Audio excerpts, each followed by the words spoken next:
This question is from NEET 2024 examination. Statement of the problem says in the following circuit, equivalent capacitance between terminals A and terminal B. अब ये terminal A और terminal B के बीच में equivalent capacitance बताने के लिए अगर अभी हम लोग इसको ध्यान से देखें तो ratio of adjacent arms same है, 2/2 ये 1 आएगा, ये 2/2 भी 1 आएगा. और अगर C1/C2 if C1/C2 is equal to C3/C4 है तो ये एक व्हीटस्टोन कॉम्बिनेशन बनाता है. So this is forming a Wheatstone combination. और व्हीटस्टोन कॉम्बिनेशन अगर फॉर्म कर रहा है तो ये बीच वाला जो कैपेसिटेंस है दिस बिकम्स इनइफेक्टिव. तो बचेगा क्या हमारे पास, एक ये कैपेसिटेंस और दूसरा कैपेसिटेंस ये आ जाएगा, and this is the third one and this is the fourth. अब ये बीच वाले पार्ट को अभी हम लोगों ने रिमूव कर दिया. So these are the 2 points A and B.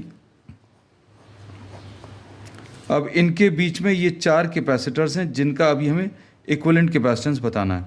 ये दोनों सीरीज़ कॉम्बिनेशन में इनको कंबाइन करने पर क्या आ जाएगा, इनको कंबाइन करने पर 2 × 2/2 सीरीज़ कॉम्बिनेशन मतलब 4/4 यानी 1 माइक्रोफैराड आ जाएगा. ऐसे ही इनका भी आंसर 1 माइक्रोफैराड आ जाएगा.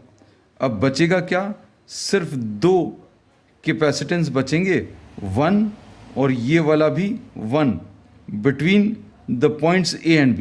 तो ये पॉइंट A और B के बीच में 1 माइक्रोफैराड और 1 microfarad.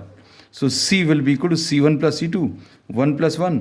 So 2 microfarad is the answer and this is given in the third option. So third option is the correct answer.